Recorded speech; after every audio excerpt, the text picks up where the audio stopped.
Happy Monday after the Thanksgiving weekend, and we had a long weekend of eating turkey, and that is probably why this video is going to be coming out a little bit later, so apologies for that. But let's dive in immediately into the week 6. Is that what week we're in? Power rankings, week 6, week 5. We're at the 1/4 mark of the NBA season, and this has been a wild one because it feels like almost every single game has been coming down to the wire. There's fourth quarter clutch shots, incredible moments, Ja Morant doing incredible things, people making step back threes to win the game, traveling. It's been a wild first quarter of the NBA season, and we still have 3 quarters to go plus the playoffs. So let's dive into the Western Conference, starting at the 15th seed. No surprise here, the Rockets are going to stay here at 5-14. Did go 2-0 on the week, have been playing a little bit better basketball than they have been of late. I've been seeing Kevin Porter Jr. not being as bad as before. I still would rather him be coming off the bench than being their starting point guard. The offense runs a lot better with Dyson Nix passing people the ball, letting Jalen Green cook, and even Jabari Smith has looked a little bit better as well. Of course, Alperen Şengün has been solid, and we'll see on Steven Silas. I'm still in the boat that I'd rather see him gone than see him stick around for another year and stunt the development of these young guys. Rockets, though, are looking impressive recently. Coming in one spot above them is the San Antonio Spurs, and it's been a mess ever since Joshua Primo decided to flash himself and get kicked off the team. It has been a disaster. I think I saw that the Spurs are 3-12 since Primo officially left the team. It's just been a damper, a sour note for this team. Everything is gone. Jeremy Sohan has been looking incredibly unimpressive. Keldon Johnson hasn't been great. Devin Vassell. It's just been a really brutal stretch of season after the Spurs were like 5-5 or something. So they are officially in the tanking for Victor Wembanyama sweepstakes. Going to be here at 14 just because they did have a hot start to the season. I wouldn't be surprised if they fall behind the Houston Rockets soon. And we're going to have a tier gap because the Lakers have officially made it out of the taking for Victor Wembanyama sweepstakes, which is really important when you don't have your first round pick to tank for Victor Wembanyama. But they've been moderately impressive. LeBron James went out and they kind of figured it out. Anthony Davis said, oh my God, I need to be a monster NBA player, and started beasting and feasting, dropping like 30-point, 15 rebound games like it was nothing. His free throw shot has returned to him. His mid-range shot has returned to him. His three-point shooting is still at a horrible all-time low, like 21% right now. But Anthony Davis has been a revelation. Russell Westbrook has completely accepted his role off the bench and has been really good, really efficient, if I dare say so. He's been the same Russell Westbrook, but just less mistakes, less intensity. And hey, they even had his back when he got into a fight with Zach Collins. So the Lakers have been pretty impressive the last about week and a half. LeBron James now come back with injury. And if you need to get right, what better team to get right on than the San Antonio Spurs right now? Thunder going to be holding steady here at 9-12. Just not a really impressive season. They're roughly a sub 500 team, but Shai Gilgeous-Alexander is such a beast in the fourth quarter that'll put this team over the top. He'll win some games that they probably should lose. Still don't have their Chet Holmgren. They're still trying to figure things out. What is J-Dub going to offer them? What is Josh Giddey and Shai Gilgeous-Alexander going to be able to mix and match with their skill sets? The rest of the team, how good are their role players? Jeremiah Robinson, Earl, Aaron Wiggins, guys like that, Kenrich Williams. Everything feels like they're about one season away from taking that next step, maybe being a playoff team,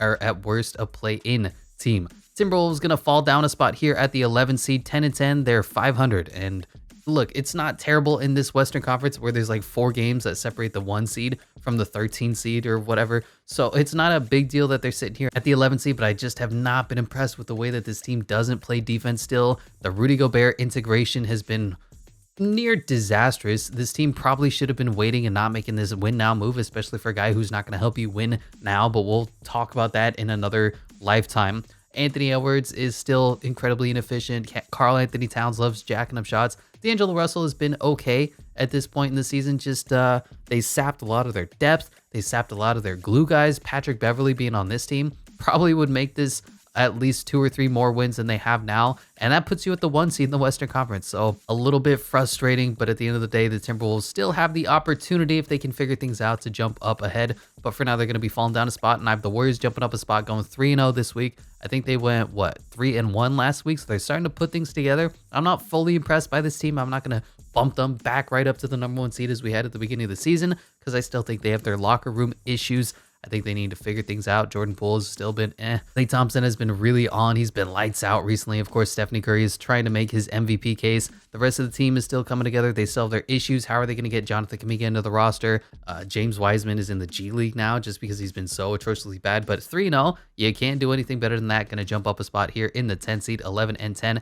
Mavericks going to fall down 2 spots after going 0-3 on the week, and they have just been an abysmal, terrible team.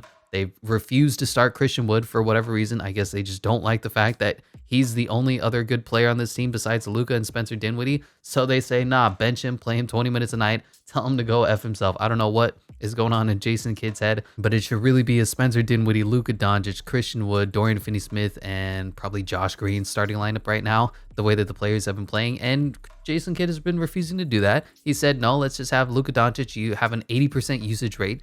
Dribble the ball all the time, and anybody else panics whenever they touch the ball. Literally, if they're asked to do anything other than catch and shoot, it's a turnover, it's a messy dribble because they have no confidence being instilled into their guys. I don't know if the problem starts with Mark Cuban. I don't know if it starts with Luka Doncic. I don't know if it starts with Jason Kidd, but this has been a problem. It's a running theme for this season, and they're falling down 2 spots because they have been bad. Clippers going to jump up a spot because the Mavericks are falling down. Not really anything that they've done. They've been okay without Paul George and Kawhi Leonard, and it's just...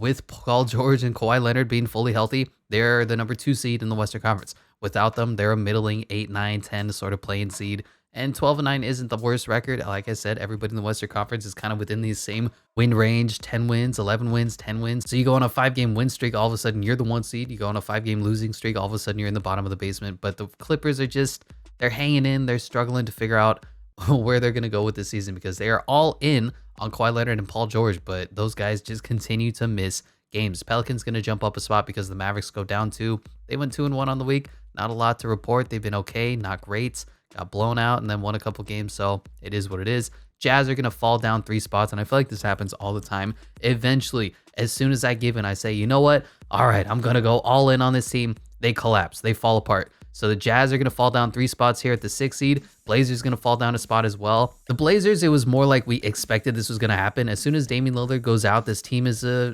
really bad team. They don't have a backup point guard. Anthony Simons, he can score. He's a great off-ball guard. He's CJ McCollum 2.0, which is its own problem. But without Damian Lillard, they just have issues. With Damian Lillard, they're like a top 2, top 3 team in the Western Conference. But without him, they struggle to even stay 500, going 1-3 on the week. Jazz went 0-4. A lot of tough, contested, competitive games for the Jazz as well. So I'm not going to knock them down too far for losing, but they're starting to lose some of that late game magic that they had. Jordan Clarkson has been iffy at times. Lauri Markkanen kind of returning to a little bit more of what we were expecting, but still the Jazz are a competitive team. I like what they're doing. Nuggets are going to jump up 2 spots because of those 2 teams falling down, and the Grizzlies as well. They've been really good. The Nuggets are starting to put it together, and Aaron Gordon has been a monster. Oof, I have been the biggest critic of Aaron Gordon, and this man has put it together. He's been aggressive on both sides of the court, aggressive defensively, aggressive offensively, making his threes, grabbing offensive rebounds. I don't know what got into Aaron Gordon's Kool-Aid, but this man said, it's November and I'm going to take off. And right now, with the way that Jamal Murray is still trying to come back from his injury, it goes Nikola Jokic 1, Aaron Gordon 2, Jamal Murray 3, and Michael Porter Jr. as the number 4 option, if he even plays, because most of the time he's out with injuries. Really fascinating developments there going on in Denver. Mike Malone's got a lot to juggle, but they're doing pretty good. 12-7, 2-1 on the week, going to jump up 2 spots, and the Grizzlies going to jump up 2 spots as well. Just been another impressive week from Grizzlies basketball. When John Morant is in, they're great. They got incredible depth, and they have their superstar to close out Madison Square Garden. When he's out, they're still a pretty good team. They'll probably win a majority of their games, like slightly above 500. So I like the Grizzlies. I just don't love them yet. John Morant misses so many clutch free throws, and it causes him to get into these ridiculous situations where he has to be unreal, jump 50 feet into the air, get a foul call, spin 360, and make some ridiculous layup. I worry about those last second free throws. I worry that they don't have an elite wing player. As much as I love Dillon Brooks and what he brings to a basketball team, he is streaky right now. That means I got the Kings after going 1-2 on the week at the number 2 seed still. I'm just going to hold strong, going to hold tough. They got thoroughly embarrassed for probably the first time this entire season, because every single game that they were in, it was competitive. It was tough. It was a dogfight, and something happened. The refs screwed them. They missed a shot here or there, and they just couldn't pull away the victory. They got beat down. And after going on that 7-game win streak, which was reportedly the longest win streak Sacramento has been on since 2004, they're starting to come back down to earth. But they are 2 games over 500 right now. They played a lot less games than most of the other teams have as well. Some teams are playing 22, 23 games. The Kings are sitting here at 18. So who's to say they're not going to win 2, 3, 4 in a row right after coming off those 2 losses and go right back on another run? So I'm going to hang in with the Kings because I believe in the entire team. I believe in the depth. I'm not sure how to feel about Sabonis just yet. He's kind of having a career worst year. Not sure how to feel about De'Aaron Fox as he's returning to a little bit more of his, he can't really shoot, but he's still an electric talent with his speed and his finishing ability. And the rest of the guys, Kevin Huerter, Keegan Murray. I like the team. I like the coach. I don't love the top end talent, but I'm going to hang in here because the Kings have been playing well for the majority of the season. And then I got a tear gap up because the Suns are just on another level right now. With Chris Paul, they're dominating teams. Without Chris Paul, they're getting in really close games, and then they're pulling away because DeAndre Ayton has turned into a man. I don't know what happened, but he got unleashed these past few games. He's been a monster on both sides of the court. He's been rebounding aggressively in the post. He's just been the DeAndre Ayton that we thought he was going to be when he got taken with the #1 overall pick. DeAndre Ayton has been a monster. Can you even put those words together? So really fascinating to see the Suns play without Cliff Paul and look at DeAndre Ayton's development, man. This has been fun to watch. Moving on to the Eastern Conference, starting at the bottom, and I know that the Hornets went 2-0 on the week. Just not really impressed with the team. They didn't play all that great. I'm going to have them at the bottom of the Eastern Conference. I just don't love what's going on in Charlotte right now. Steve Clifford has been There's been some rumblings that some of their younger guys have, we'll call them substance abuse issues. So they're not developing the young guys. The older guys like Gordon Hayward are always out with injury. Terry Rozier is exactly what Scary Terry is. He's a bucket. He's a clutch player for them. PJ Washington, I think, has been their best player on the season. Kelly Oubre has been fine. They refuse to start Nick Richards still. So just things going on with Charlotte. And of course, their best player, LaMelo Ball, out with injury yet again. Pistons had a really tough week because they were in every single game that they played in, 2-2 on the week, but they were close, competitive against the Suns, against, I forget who the other team was, like the Pacers or something. But without Cade Cunningham, without Jaden Ivey, without basically their best players, they've been in dogfights, and it's been really fun to watch. That said, it's also been boring to watch because they don't have Cade Cunningham. They don't have Jaden Ivey. So it's been like Corey Joseph and Sadiq Bey trying to put the team on their back. They're just not that good. So they're going to be sitting here at the 14th seed in the Eastern Conference. Magic as well coming in right ahead of them, same as last week. I'm not going to make any changes here just because injuries, because of the way that teams have been playing. I'm just going to be holding steady in the rankings of what their talent actually is. I think the Charlotte Hornets have the least amount of talent. I think the Pistons, when healthy, have the second most, and the Magic were just supremely impressive. They play tough. They're in competitive games. They just don't pull them out as much as you like. They refuse to win, if that makes sense. Got a tier gap ahead of the rest of these teams that are tanking, and I got the Bulls at the bottom of this tier, and they're dangerously close to being part of this Magic, Pistons, Hornets tier. Kind of like how the Lakers were in the Eastern Conference. They can't seem to put everything together at once. Zach LaVine coming back from injury has been just extremely streaky. He'll go on a 10-point scoring run where he shoots 3, 4, 5 threes in a row, makes them all, and then he's completely gone for the rest of the game. But he's still taking shots. He's just missing them. DeMar DeRozan has been putting up his numbers statistically, but it hasn't been producing winning basketball. Vucevic is still a problem. Lonzo Ball is still out. They just can't seem to get the team going offensively. And of course, they have their issues defensively already, especially without their best point guard and defensive point guard at that. Still time to turn this season around. We're only 1/4 of the way through the season. They're 3 games under 500. It's not the worst thing in the world, but they got to start putting the pieces together. DeMar needs to step up. He needs to figure out a way to 1A, 1B with Zach LaVine instead of them kind of going your turn, my turn basketball. And of course, Lonzo Ball needs to come back because I guess he was the fire starter for this team who kept everything together. The Knicks are going to be coming in at 11th yet again. No movement changes here. The Knicks they've been losing close basketball games. Jalen Brunson has been incredible down the stretch. Almost beat John Moran in a basically 1v1 matchup of point guard skills. It's fun to watch. It's exhilarating, and the team still stinks. RJ Barrett has been getting bashed online nonstop. Everybody's like, RJ Barrett is not that dude. Officially saying that RJ Barrett is not the answer to the New York Knicks. And well, there's some truth to that. RJ Barrett has been extremely disappointing as far as developing into a superstar. He's still a decent two-way player with a lot of upside, and he's young, but he just doesn't have anything that he's really excellent at. And the NBA is a league of specialists, and he's not a specialist of anything just yet. Wizards going to fall down a spot after going 3-0 last week. They go 0-3 this week, and this is basically what the Wizards are. Ups and downs, roller coaster season that ultimately results in them being a 500 team. and not much to say about them. The Wizards are what the Wizards are. Nets going to jump up a spot because of that. They've been playing really good basketball lately. Their defense has been flying around. Seth Curry coming back into the lineup has been great. He's been knocking down shots. Kevin Durant has been incredible. You know who I am. Has been making shots, saying, don't forget about me. Don't disrespect my name. I can carry a basketball team when I need to. Kyrie Irving has been and Ben Simmons has looked atrociously bad, in my opinion. I know statistically he's putting up a little bit better numbers than before, but they're playing him at the center position now, which is just not what you expected when he took him #1 overall out of LSU all those years ago.